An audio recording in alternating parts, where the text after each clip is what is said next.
Hello, this is Jason Kendall. Welcome to the next of my introductory astronomy lectures. We're now getting to the first 3 minutes of the universe. This lecture is, of course, based off of, I'm totally stealing the name of Steven Weinberg's great book, The First 3 Minutes, but because it's the first 3 minutes. So you got to go read his book. His book is an amazing, amazing book. But what we're talking about now is we're looking at the elements of the Big Bang that led us to that predicted the existence of the cosmic microwave background. So the cosmic microwave background is part of the Big Bang model, but the Big Bang cosmic microwave background was predicted by nuclear physics experiments in the 40s by people working on the bomb. So let's look at what we mean by that, because this is quite practically, from most cosmologists' perspective, the predictions and the physics associated with the first 3 minutes of the universe's history are extraordinarily well known, they're extraordinarily well understood, they integrate a lot with what we already know, and so we can actually see some amazing things that occur as a result. All right, so here we go. Big Bang cosmology. We have the principles of homogeneity and isotropy. Those things dictate to us as with general relativity and cosmology, Einstein's relativity actually said that we can apply the laws of physics everywhere. We then observed that there was a redshift, that all galaxies are rushing away from us, which led us to the idea that the universe was smaller long ago, which then led to us some basic thermodynamic arguments that gave us the cosmic microwave background. But then there's an even more important thing. If we go back far enough and compress in time, we get to a point where the universe is so incredibly tiny that and so incredibly hot that maybe it goes back to the point where the universe was as hot as the center of a star. And if that occurred, then there would be nucleosynthesis just like that's occurring inside the sun. And let's see if we can use what we learned about stars here. And the answer is we can. So the hot Big Bang, we can see again that what we see now as the universe is a cold, low-density place. All the galaxies are getting farther apart. The universe is expanding. It's getting cooler. But in the past, the universe was hotter, smaller, and denser. But is there any direct evidence of this hot, dense early phase? And the question then becomes, hey, where's this helium coming from? It's a really good question. Remember when we looked about the nature of stars, and we looked at the Milky Way? We had two different populations of stars. We had population 1 and population 2 type stars, and this was really important. We found, though, that on all the stars, they had a minimum amount of helium. No star yet observed has less than 25% helium in its atmosphere. Population 1 stars have about 28% and a lot of metals, and so therefore they're later generation stars. So population 1 stars came from older stars going supernovae and depositing their stuff, and that went into clouds and formed new stars. We talked about that a long time ago, yada, yada, yada. So metal-poor stars, though, come from the early cosmos. We know that globular clusters have HR diagrams that sit them at about 10 to 12 billion years old. Some of the oldest globular clusters are nearly as old as the universe itself. So where did the helium come from? Where did it come from? They've got to be already in the first star. So where did helium come from is the exact question we're after. All right, so we now know that the universe has lots of different kinds of particles. We have hydrogen in the upper left, which is a proton with a neutron around, with an orbiting electron. So we've got hydrogen, one hydrogen, is basically, it's got a proton, and it's got a mass of 1, it's got 1 proton and no neutrons. A free proton is just all by itself. It doesn't have an electron orbiting it. Electrons, they're free, they can be ionized too, so protons and electrons don't have to be in atoms, they can be ionized. If you have heavy hydrogen, there's a proton and a neutron. And if it's an atomic heavy hydrogen, the electron is in the ground state orbiting it. That's H2/1. And so that is heavy hydrogen with 2 particles in the nucleus, and one of them is a hydrogen atom. So one of them is a proton, so therefore it's hydrogen. Now, if we look at light helium, it has 2 protons in the nucleus, and it has one neutron. And so it's called light helium, and it's got 2 protons in there, but 3 total particles. And because it's got 2 protons, it can attract 2 electrons. And we got photons there bouncing around to do the ionization and just say, hey, would you like some light? And we've got helium nuclei with 4 objects in the core in their nuclei and 2 electrons orbiting them. The universe has got particles. It's got neutrons, it's got protons, it's got quarks, it's got photons, it's got electrons, it's got tons of different kinds of particles. And the standard model of particle physics tells us that together with the 6 quarks, their force carriers and all the leptons, they make up all the matter of the universe. So the standard model of particle physics that people have been doing on the side, this is not astronomy now, we're talking about particle physics. Standard model of particle physics says that there are 6 objects called quarks and 6 leptons, that one for kind of each of the quarks, kind of, sort of, and then 4 particles that carry forces. So let's look at those in each of the particular things. Our first thing we look at are what are called quarks. And quarks are fundamental particles. They make up protons and neutrons, and which in turn make up nuclei of atoms. So in order to make a proton, you got to have 2 up quarks and 1 down quark. Okay, that's kind of weird. And so now we got a neutron, which is 2 down quarks and 1 up quark. So what's the difference between an up and a down quark? Well, the mass is a little different for a down quark, as you can see. And the charge is different because the charge on an up quark is 2/3 of a standard charge, but a down quark is a minus 1/3 charge. So if you have 2 up quarks, that's 4/3 of a charge, and 1 down quark, minus 1/3, gives you a +1 charge. However, if you have 2 down quarks and 1 up, that's 2/3 minus 1/3 minus 1/3, so it's neutral, and there we have it. So we have, so what we have then is the series of objects that put together, and these are and that's where we build them from. So a proton is made up of 2 up quarks and 1 down quark, and that's kind of a funny thing, and yeah, that's their real names, quarks, whatever. And that comes from, I think, Milton, or I believe. Anyway, the next fundamental particle are electrons. They can't be broken down. Fundamental particles can't be broken into little bits. They are unbreakable bits. They're atomic, just in the Greek sense of atomos, meaning indivisible. So finally we're finding those. So electrons are fundamental particles. They have a charge of -1. They have spin 1/2, and they have a very, very, very light mass compared to even the quark neighbors above. So they carry a negative charge. Next are photons. They're particles of light, and those are my little photon packets I used in my first lecture. And they go back and forth between the protons and the electrons and so forth, and how the charge is transmitted between objects. How electric charge is transmitted is the transmission of wave packets that are called photons. And so photons are the electromagnetic force.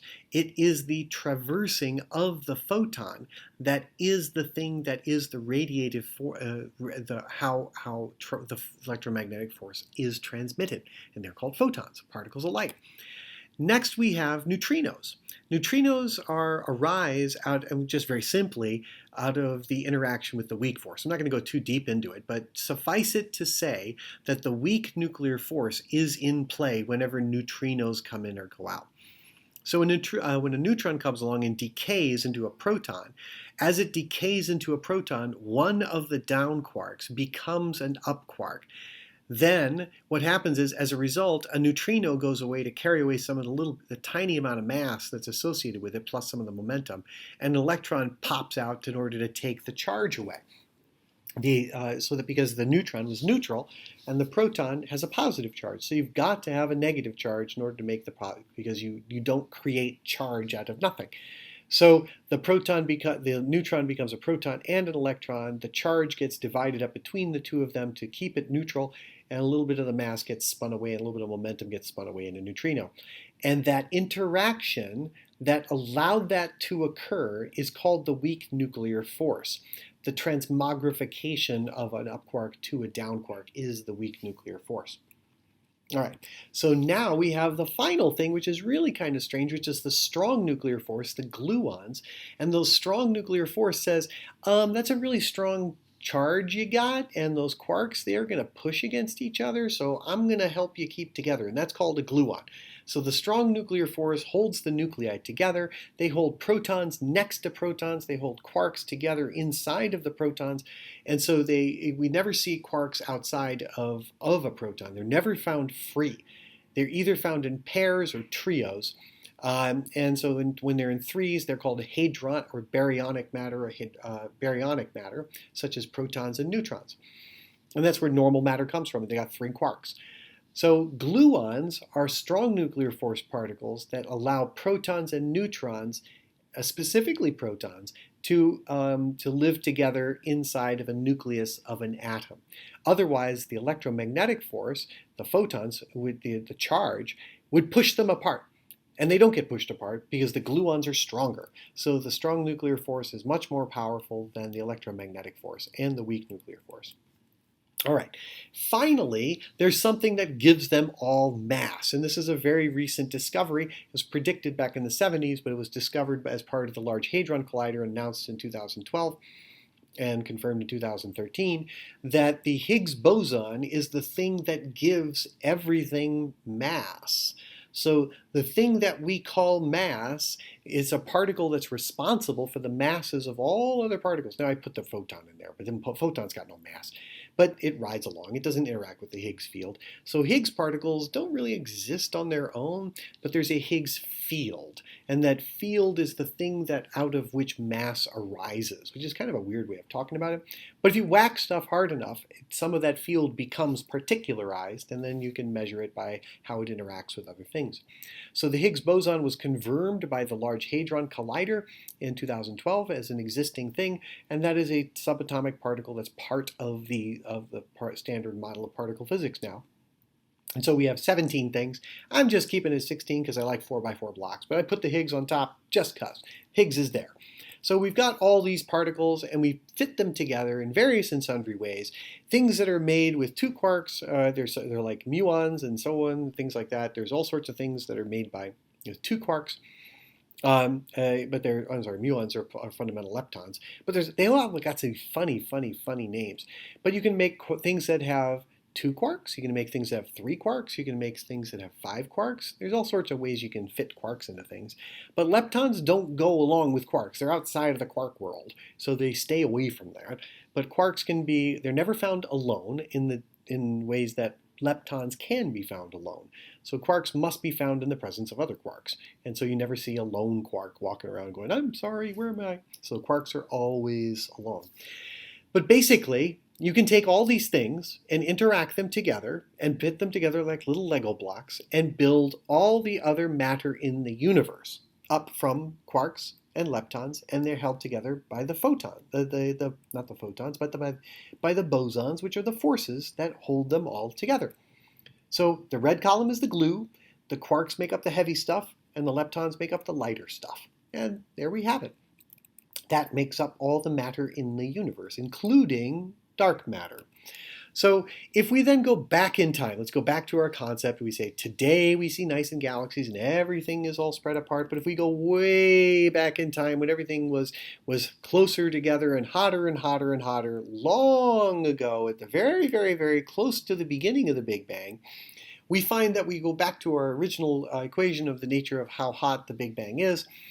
We then say go back really close to time equals 0. How close can we dare go to time equals 0? What does that even mean? So if we go back and back and back in time, the universe is hotter and smaller and denser, and at some point we would find that, hey, it's so dense that it's opaque. It's opaque to photons, and we found that at that time, and that's where the cosmic microwave background radiation came from. So let's use this equation again and see what the universe has been doing. But if we keep going farther and farther and farther back, we then find that when about 45,000 years after the Big Bang, radiation dominates the energy density of the universe, meaning photons are much more energetic than all other matter combined.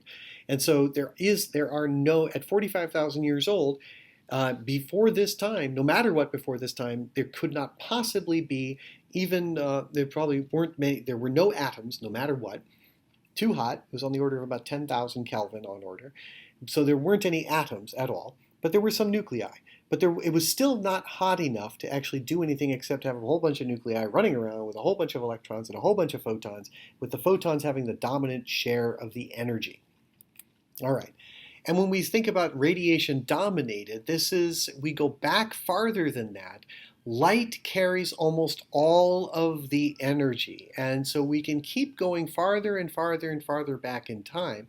And the temperature, because radiation density is high, the temperature then gets hotter and hotter and hotter. It also means the universe is actually contracting. It will be kind of expanding a little bit faster or contracting faster as we go back in time, because the rate at which the universe size scale is going faster because of the different version of the exponential on the bottom of the radiation dominated part. So we're ignoring all the stuff with pluses, and the energy density according to radiation is the dominant energy density. All right, let's go back in time until the temperature is equal to about the center of the sun, which would be 15 million Kelvin. How far back do we have to go to get there? Well, we can go back until the universe is only about 3 minutes old. Well, we have a really good understanding of what's going on in the center of the sun. We understand fusion. We understand the processes of fusion. So this is still classical physics going all the way back. And there's no stars, there's no planets, there's no nothing. There's just a bunch of atomic nuclei and a bunch of electrons and a bunch of photons and dark matter going, what am I doing here? And that's what's happening in that hot cosmos. So it's really simple in a very certain sense. So let's go back when the universe was only 3 minutes old and the temperature was about 15 million Kelvin, so that you can actually have hydrogen fusion into helium. Okay, so let's review it. Go all the way back to our stuff about the sun and the center of the sun and how nuclear fusion worked. Hydrogen was formed as an early thing. So quarks might have formed, and then they became protons.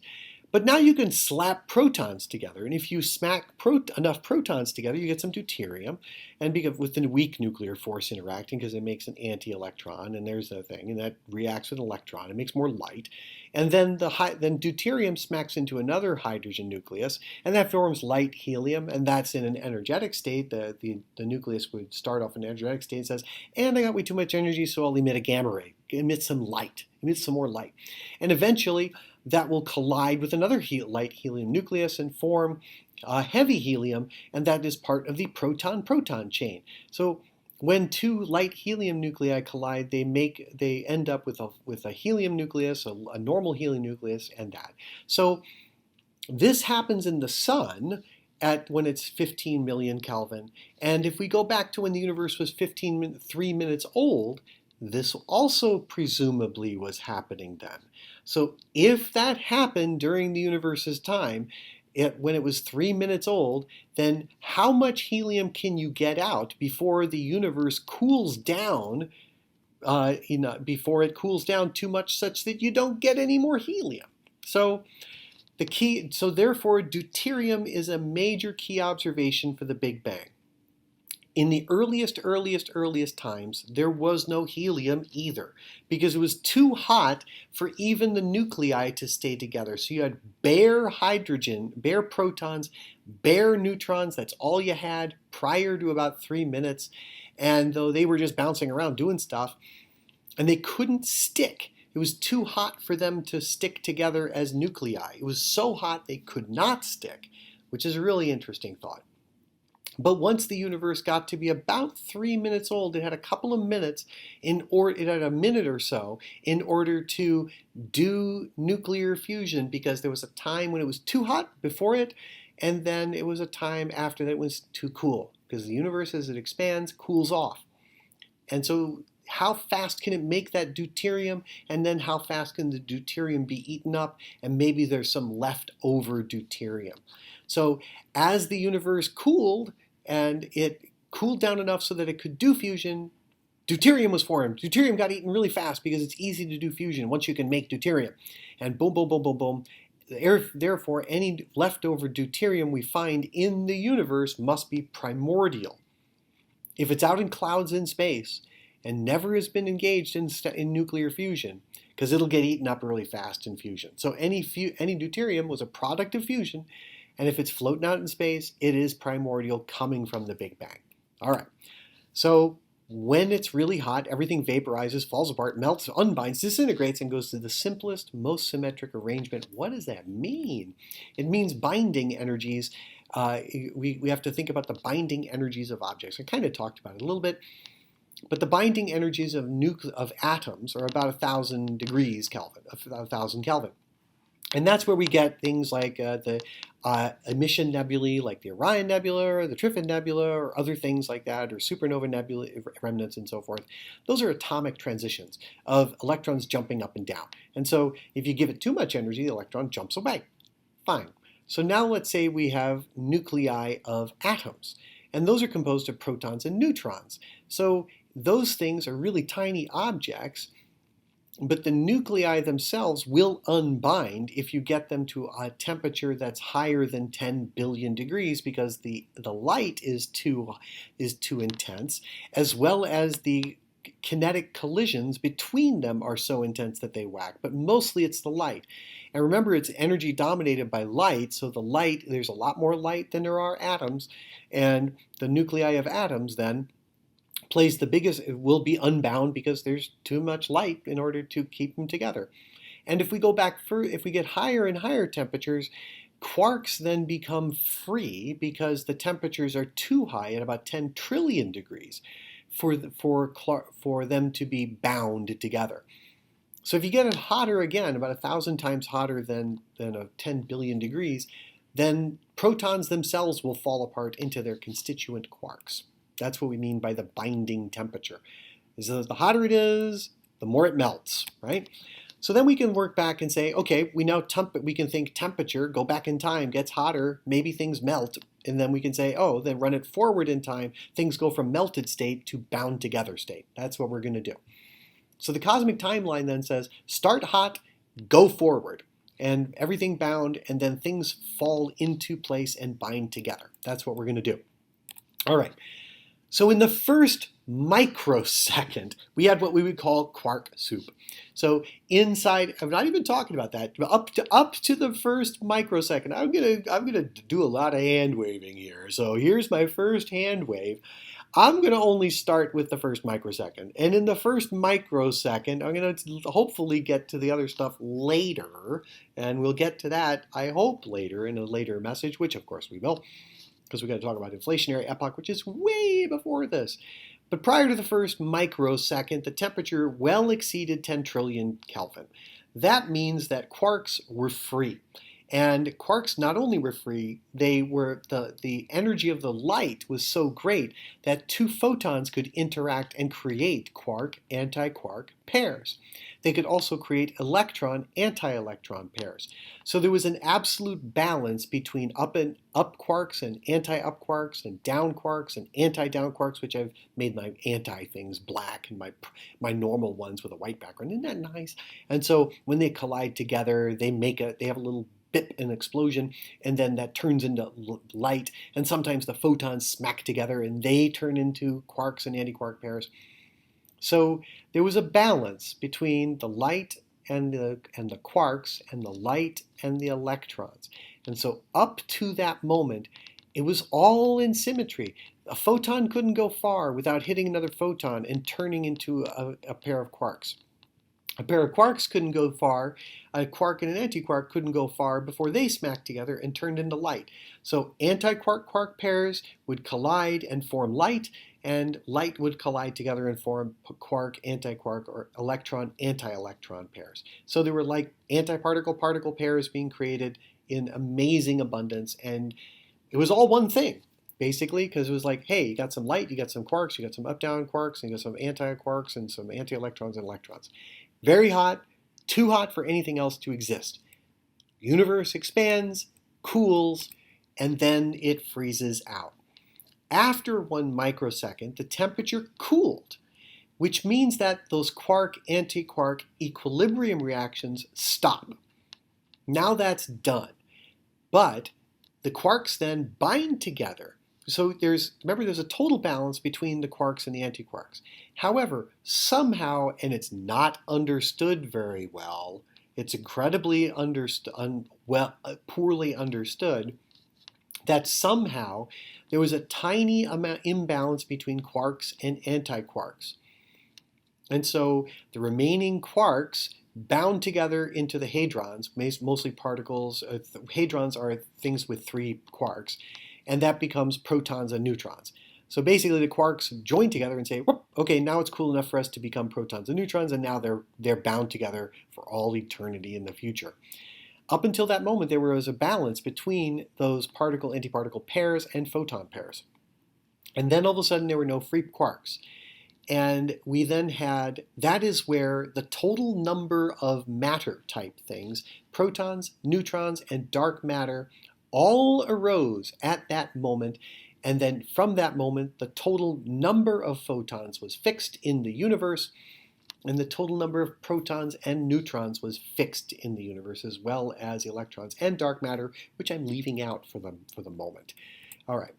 At this point, then, about a tenth at a very short period by our standards, but a long period by its standards, at 1/100th of a second, the temperature finally dropped to 100 billion Kelvin, which is really kind of, still pretty hot.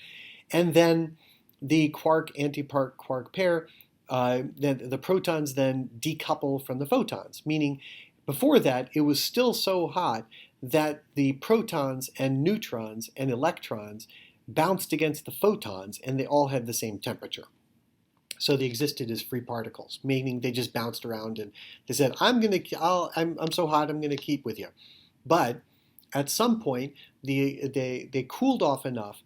The nucleons froze out to their own temperature profile, their own thermal profile. And the only thing that could react with them fast are the electrons, because the electrons are less massive, and so they can interact with the photons, and so impart energy to a photon and take energy from a photon very, very, very easily. And that's because the ability of an electron to scatter off of a photon is much easier at that point. So then, the weak nuclear force, though, says that the neutrinos interact with nucleons, so neutrinos stay interacting with them. But here's the funny thing, is that neutrinos interact with neutrons. And so the weak nuclear force is still operating to make a balance between the protons and the neutrons at this time. And so there is a balance between the weak nuclear force, the protons, and the neutrons. So we have an equal number of each at this point. So we've got an equal number, and it's still too hot for them to do anything. Finally, neutrinos at 1 second, the weather cools down to below 10 billion Kelvin. And now the neutrinos then say, and I'm going to just do my own thing because I'll stay hotter than the matter in the matter. Because so they're basically doing their own thing from radiation and normal matter. Radiation still stays pretty hot. Matter is cooler. Neutrinos stay between them, and then they can stream out. Because now they say, well, I think I'm done scattering off of everybody, and we're done. So since now neutrinos are scattering and they're no longer interacting with protons and neutrons, free neutrons now start to decay. And as free neutrons start to decay, they live only about 11 minutes. So the race is now on to eat the remaining neutrons before they decay into protons and more neutrinos. They decay quickly, and that's what's going to be happening.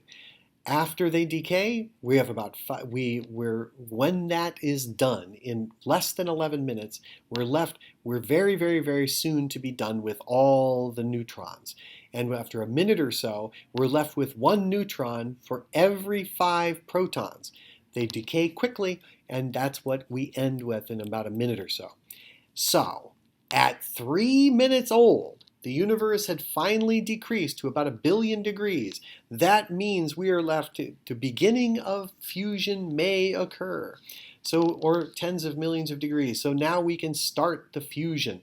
Fusion of protons now may occur, meaning it's cool enough for them to stick. And it's cool enough for them to stick, but still hot enough for them to do fusion. And the race is on because the temperature's dropping and their energies are dropping.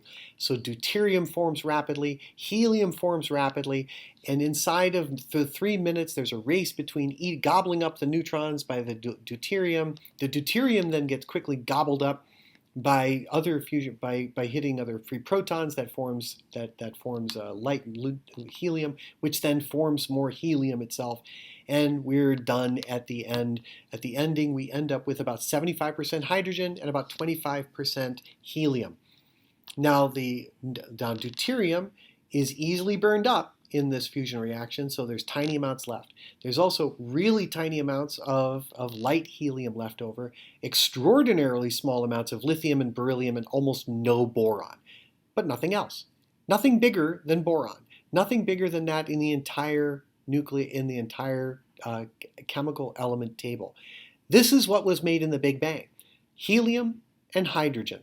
75% hydrogen, 25% helium, and tiny, tiny amounts of the other 5 things that we see there. So, if we look out deep into the universe and look for the influence of, say, hydrogen, because hydrogen is the most prevalent, and traces of that hydrogen will be deuterium. If we can look for hydrogen clouds and find deuterium evidence in them, we will find the evidence for primordial nucleosynthesis when the universe was only about 3 minutes old. And that time is way, way, way, way, way back there when the universe was about 3 minutes old, and deuterium and helium were formed about when it was about 1 billion Kelvin. And so we go way out. And so let's look at the beginning. Here's my hand wavy stuff. I'm going to present this in a new way to present it. The beginning, it was all compact. Less than a second, everything was here. And now, boom, we expand the universe. And the universe expands. At 1 second old, it was 10 billion kelvins, too hot for nuclei to exist. There were about 1 neutron for every 5 protons. And so in my little diagram here, the squiggle lines are photons. And then the little tiny blue things, those are my electrons. The red things are my protons, and the gray things are my neutrons. So you can kind of see that there's about, I actually did this. This took a long time to actually do this sequence, so I'm kind of proud of it. So we got a little cartoon going on here. I got 5 protons with the 5 red dots for every 1 gray dot, and there's approximately 1 blue dot for every red dot to represent the electrons, because they're roughly in balance. Now the photons are energetic enough to keep everybody apart. Eventually, though, it cools off in about 2 minutes. The temperature drops to 1 billion degrees. Neutrons immediately fuse into the deuterium nuclei, and that's where we see them bound together. The photons have been stretched just a wee bit, and so we've got photons that are still energetic enough in order to keep people separated. Nothing to see here, but that results in about 1 deuterium atom for every 4 protons. So they get absorbed rapidly in this process. Basically, all the neutrons get either decay or become deuterium, and that's what's happened by 2 minutes old. Now, by about 4 minutes old, the deuterium fuses to form helium nuclei. There's a tiny amount of helium-3 and very, very, very lithium, beryllium, and boron in tiny amounts. So by the time the universe was 4 minutes old, it had cooled off. No more fusion had occurred. The light cannot rip it apart, and that left only tiny amounts of trace deuterium, and the trace deuterium is shown all throughout here as the little couples. So in this part of the cartoon, we have helium nuclei, helium-4 nuclei, which are 2 red dots and 2 gray dots. That's a normal helium nucleus. The red dots are protons. We've got a deuterium nucleus, which is 1 red dot and 1 gray dot on top of each other. That's a nucleus. And we got some protons in the red nuclei. They didn't participate in any of the fun, so darn it, they got left behind. And then you have electrons, which are the blue dots, and the light, which is the green little arrows. So this is the situation at the age of the universe of 4 minutes, and this is what the universe was. There were no planets, there were no stars, there were no people, there were no structures bigger than a nucleus of an atom. That's what it was. And so as time goes on, just after 4.5 minutes, things were locked in place.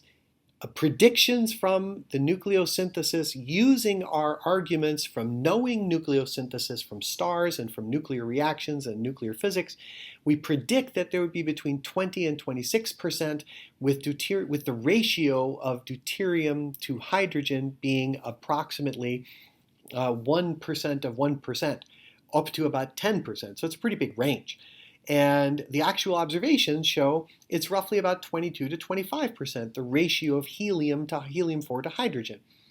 So this is really good. So there's basically four hydrogen nuclei for one helium nucleus. That's what that observation shows. That is the prediction from the modeling, and the observations match the predictions. In fact, the deuterium hydrogen observations are much tighter than the predictions, which is really interesting. The predictions can't really give a fantastic prediction for what the deuterium to hydrogen ratio should be, but the observations are even tighter than what the predictions are. All right, so now we go back, and days and days and days and weeks happen. After that's done, the universe stayed a lot hotter than 3,000 Kelvin. So this was the situation for a very long time, up until about 200,000 or 300,000 years after the Big Bang. So from about 3 minutes of age up until the universe was about 360,000 years old, it was a fog of mostly protons and electrons with a smattering of helium nuclei and a smattering of deuterium. And it was a fog where the photons bounced back and forth, scattering off the electrons off and go, and then the electrons would drag on the other nuclei to keep them all at the same temperature. So the electrons were at the same temperature as the photons, and the photons kept cooling because of the expansion of the universe. So the entire system cooled and cooled and cooled all at once because they were all scattering off of each other. And eventually, at some point, we had the epoch of combination or recombination, that now the electrons bound to the nuclei to become atoms. So now the electrons finally said, and it's cool enough for me to make an atom, thank you very much. And once they did that, the photons could stream freely because now they didn't have enough energy to ionize the electrons, and this is the time of the source of the cosmic microwave background. All those photons came from the time of the universe when the universe was much, much younger, and they were a balance they come from an imbalance of the photons to quarks way back when the universe was a microsecond old. And now then, a much longer time, the cosmic microwave background gets stretched and stretched and stretched to much, much longer wavelengths. And now we see, instead of it being 3,000 Kelvin, which would have been the black body at the time of recombination, now it's a temperature of 3 Kelvin black body, and it has not interacted with anything since then. And so these atoms then, from a long time later, eventually became stars and planets and galaxies, and they fell together by gravity and so forth and so on. The end of the tally, after all of it was done at the end of nucleosynthesis, there was one helium atom for every 4 hydrogen atoms, and one leftover deuterium particle down in the lower right for every 100 hydrogen atoms. So what I did is I put 100 hydrogen atoms on this little diagram, and a bunch of those. But because of the imbalance of quarks and antiquarks at the earliest moments of the cosmos, there are over 10 billion photons for every single particle that exists, every single one. And we're not just talking about, the helium nuclei. We're talking every single particle down to the quarks. So the ratio of, these particles actually at this point, there's 10 billion photons for every one of these normal pieces of normal matter. So photons vastly outnumber the normal of the particles, and so you can see why if they have the energy, then they're going to really have much higher energy density. But they also get stretched faster by the spreading of the cosmos as the universe expands. So the universe would stretch them into the infrared and down into radio. But it doesn't stretch atoms. It only stretches light, which has an actual length associated with it. So that's where we ended up with at nucleosynthesis. And this is a key prediction of the Big Bang. And this key prediction is something that is observationally testable. And the key reactions are not many. We can form hydrogen, and way down the lower left is the beginning ones, where we have hydrogen in balance with neutrons, or protons with neutrons, and they can form deuterium. They can form heavy hydrogen, really heavy hydrogen, or light helium, and then form helium. And then there's really, really, really, really small numbers that go up from the helium reaction. Though everything above helium-4 is extraordinarily rare, but yet the tiny fractions of them that may have occurred, especially the step to boron, were also key predictions. So What this is, it illustrates the only chain reactions that can occur inside the circle, inside the red ellipse, that can occur in the Big Bang. We didn't create anything more than that, and the vast majority of it was just the simple little group in the lower left. All right, this leads to amazing predictions, and what you can say is what in the lower on this graph was provided by the abundance graph was provided by Stegman et al. And this comes from the NASA WMAP science team, so you can go look, you can find it there. And for various densities of normal matter, counts of normal matter relative to photons, where it's very underdense on the left and very overdense on the right. And then you can say, what are the element abundances that get predicted by the relative abundance of photons to normal matter as a result of normal nucleosynthesis? And where the photon abundance comes from, remember, it comes from the quark-antiquark imbalance in the early cosmos. So if we measure the density of matter compared to photons, and what that means is that how much normal matter is there in the cosmos, how much dark matter is there in the cosmos, and what is the energy density of photons in the cosmos. And that's exactly what the cosmic microwave background measures by measuring the frequency, the temperature fluctuations, and that's exactly what it measures. So the WMAP team pinned it down to the width of that red line, which is amazing. The width of the red line is the prediction, is the WMAP observation, is what they observed. And so that pins down what the relative elementary abundances should be of all the helium. And so the WMAP observations will actually match what is seen in the sky with the helium abundance and the deuterium abundance. So the WMAP observation said, well, this is what we've got for the red line. The red line is the WMAP observation, the relative abundance of matter to photons. And the green curves are what you get by nucleosynthesis experiment, or by nucleosynthesis predictions by physics.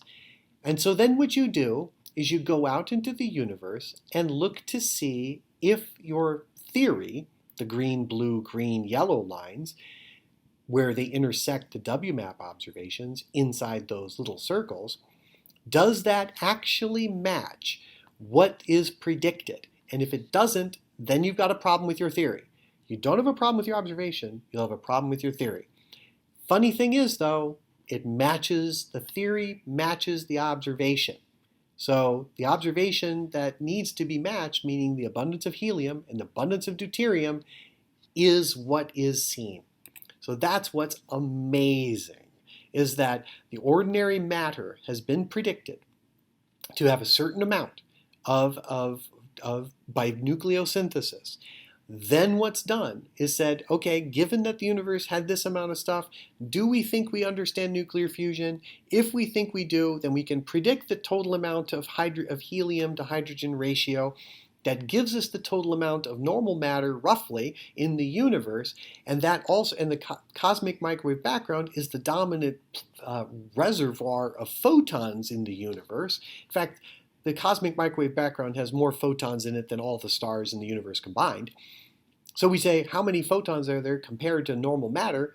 And all of it falls inside the little circles that we see here.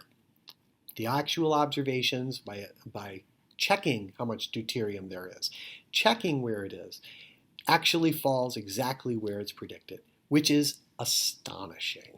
So how you actually check that is to say, hey, we got this quasar thing. Remember we talked about quasars a while back? They got these really, really, really, really bright quasars. And quasars are extraordinarily bright objects from deep, deep, deep in the past. And so their light had to have passed through enormous numbers of clouds of hydrogen on its way to us as it traversed from the ancient times, when maybe for 5 to 10 billion years of traveling. So as it does so, it emitted huge amounts of ultraviolet light. That ultraviolet light can be absorbed by hydrogen. As it gets absorbed by the hydrogen, some of that hydrogen is deuterium. And so you make a model of the relative abundance of hydrogen and deuterium and see if you can match the forest of lines that you get in a quasar. And guess what?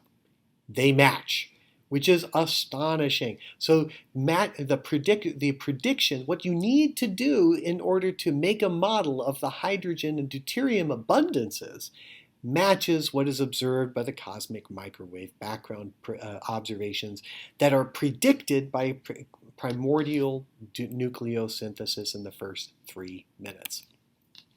So globular clusters contain the most ancient stars. They do not have anything less than 25% helium. All of the helium that is seen in all the most ancient stars of globular clusters, that comes from the Big Bang. That comes from the first 3 minutes of the universe's existence.